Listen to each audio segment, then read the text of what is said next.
Bonjour à toutes, veuillez tout d'abord m'excuser pour l'essoufflement, mais les jumeaux prennent de plus en plus de place et je suis pas mal anémiée. Alors cette semaine, j'ai quelques difficultés à respirer normalement. Voici mon bullet journal minimaliste de maman de ce début 2019. C'est le gris anthracite de la marque Leuchtturm. L'année dernière, j'avais le bullet journal de la marque Mémoniac qui était très bien aussi, mais celui-ci a l'avantage d'être numéroté. Donc on commence par les coordonnées au cas où je le perde ou je l'oublie quelque part, ce qui est un peu mon hantise. Ensuite l'index des numéros de page et ceux qui sont référencés. Vous verrez beaucoup de pages fluotées pour garder privées mes informations. De toute manière, ce qui est intéressant pour vous, ce n'est pas le contenu de ce que j'écris, mais plutôt l'organisation du contenu. Alors je vous préviens, il n'y a vraiment aucun dessin et aucune décoration dans ce bullet journal.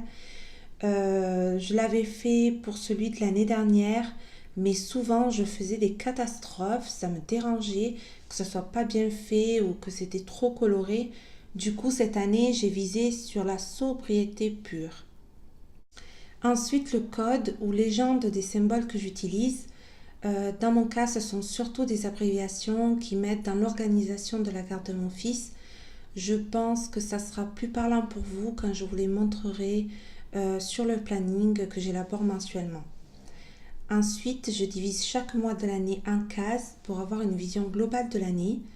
Dans la partie du haut, je note tous les anniversaires et dans la partie du bas, je note les choses à faire et à ne pas oublier, ainsi que les fêtes, comme les fêtes des pères, la fête des grands-mères, etc. Puisque je suis italienne, que la moitié de ma famille est en Italie et certaines fêtes ne sont pas à la même date. Donc pour ne pas les oublier ou ne pas les confondre, je les note chaque année, ce qui ne m'a toujours pas aidé à les mémoriser. J'ai noté quelques bonnes résolutions en 2019, j'en fixe seulement quelques-unes. Alors puisque le ridicule ne tue pas, je vais vous en dire quelques-unes comme ne plus manger à McDo, ne plus acheter de stylo ou de sac à main pendant un an, essayer de ne plus acheter de produits contenant de l'huile de palme. Je n'ai pas de conseils à vous donner là-dessus. On dit souvent de mettre des objectifs réalisables. Moi, j'ai envie de vous dire, mettez ce qui vous fait envie, même ne serait-ce que des rêves. Pas de psychorigidité, sans vous stresser. Ce que vous pouvez faire, tant mieux. Et ce que vous n'arrivez pas à faire, ça sera pour l'année prochaine. J'ai élaboré un tracker des habitudes. Je me suis inspirée de plusieurs vidéos sur YouTube. J'ai mis par exemple lecture à chaque fois que je lis un bouquin, économie lors des jours où je mets de l'argent de côté, 90 jours l'application sur le mode de vie écolo, etc. Mon tracker n'est pas mensuel mais trimestriel, c'est-à-dire que je marque l'initiale du mois puis je mets une croix sur le jour correspondant à ce que j'ai fait. Ensuite vient la partie budget qui chez moi est une obsession. Je l'ai également organisée trimestriellement. Mais j'avoue que c'est une partie de mon budget depuis quelques années qui est en constante évolution et qui le sera encore puisque ce mois-ci je constate que j'ai pas assez fait de place. Je vous fais une vidéo à part pour vous montrer.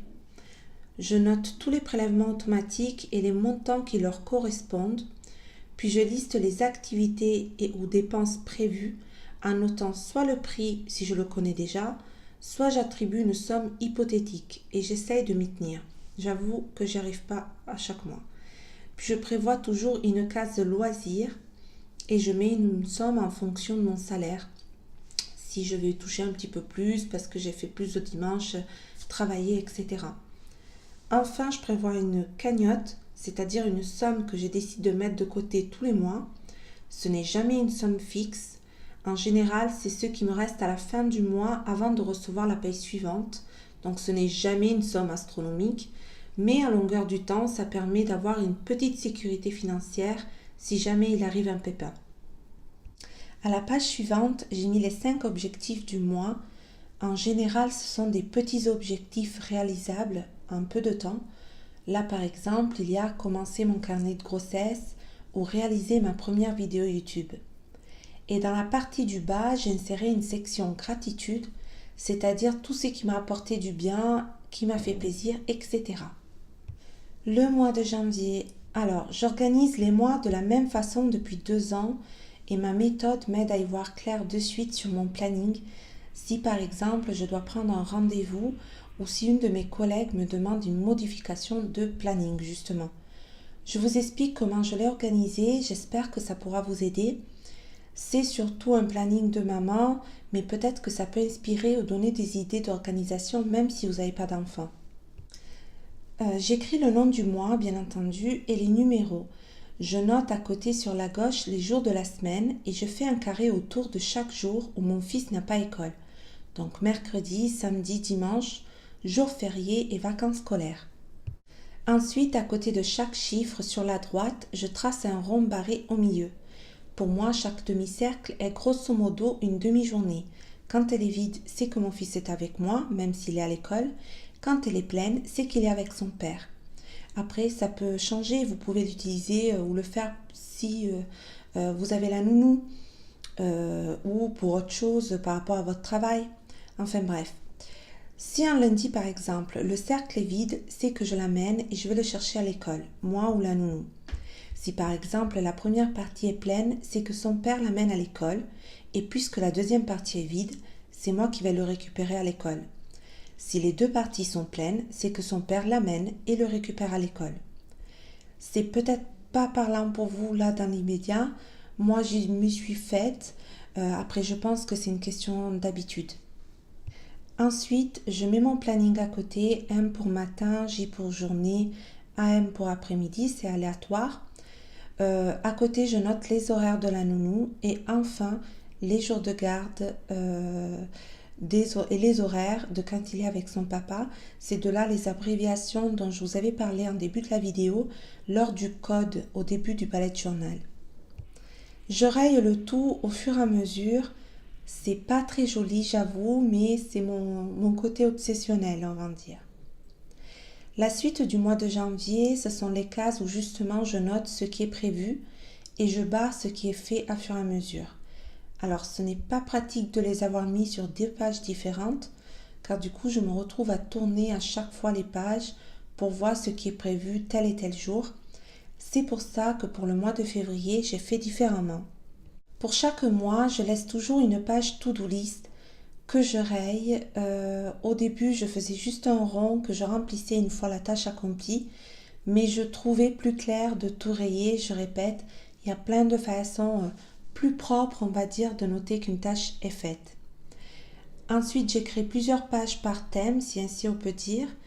Des idées vidéos sur YouTube, les vacances scolaires annuelles de mon fils, les démarches à faire pour changer de banque, février on l'a déjà vu, la vente de mon appartement, la liste des personnes pour les cadeaux de Noël, les activités ludiques fait maison que je fais avec mon fils depuis le début de l'année et que je répertorie ensuite avec des photos pour créer plus tard un album. Ensuite, tout le matériel à prévoir pour l'arrivée des jumeaux. Je ferai bientôt une vidéo à ce sujet.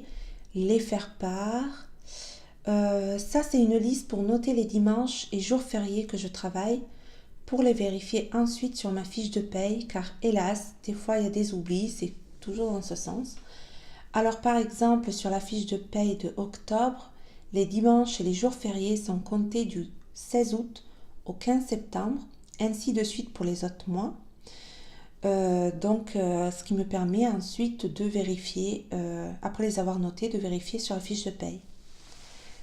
Ensuite, la checklist de la maternité, une liste des fous rires historiques, la liste de courses alimentaires et non alimentaires, mais elles ne sont pas encore exhaustives. Une longue liste de mes rêves, j'en ai beaucoup, ils ne seront certainement pas tous réalisables, mais restent néanmoins des rêves, alors je les ai tous notés. Ensuite, une liste de tout ce que j'aimerais changer dans la maison, lave-vaisselle, sèche-linge et j'en passe. Et puis, j'ai fait un semenier du ménage. J'avoue que le semenier du ménage, c'est pas évident de le suivre, même en cette période, cette période, c'est impossible avec la grossesse.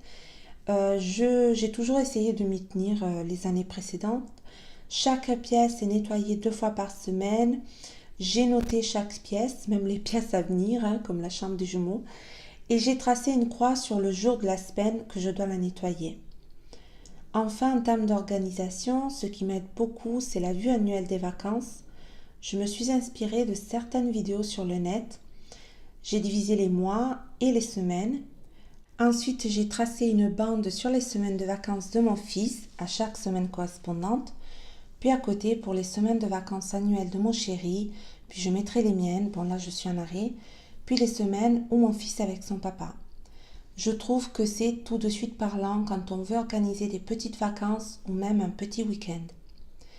Puis suivre les mots de passe, des brins d'idées que je prends de certains bouquins, comme là par exemple Pouvoir illimité de Tony Robbins, et je laisse une page ou deux pour y écrire à fur et à mesure. Ensuite, je suis en train de réaliser les courses avec les fruits et légumes de saison sur toute l'année. Le but, voire même l'utopie, serait 52 listes de courses pour 52 semaines de l'année avec les fruits et légumes de saison adaptés. Ça fait un peu psychopathe, mais j'espère que ça m'aidera à gagner du temps quand il y aura les jumeaux parce que sûrement je manquerai de temps pour les courses. Voilà, après je suis en train de préparer le mois de mars. J'espère que cette vidéo vous aura apporté quelques petites idées pour votre budget. Certainement pas dans l'esthétique, mais au moins dans l'organisation. Je vous invite sur mon Instagram ou sur ma page Facebook Cœur de Brioche ou à vous abonner à ma chaîne YouTube Cœur de Brioche également. Vous y verrez aussi dans une playlist à part des vidéos de paysages que fait mon chéri avec son drone. Mais vous êtes au bon endroit et si vous voulez donner votre avis ou tout simplement papoter avec moi par message, notamment sur la page Facebook, c'est moi qui gère les messageries. Voilà, je vous souhaite une très belle journée et à bientôt.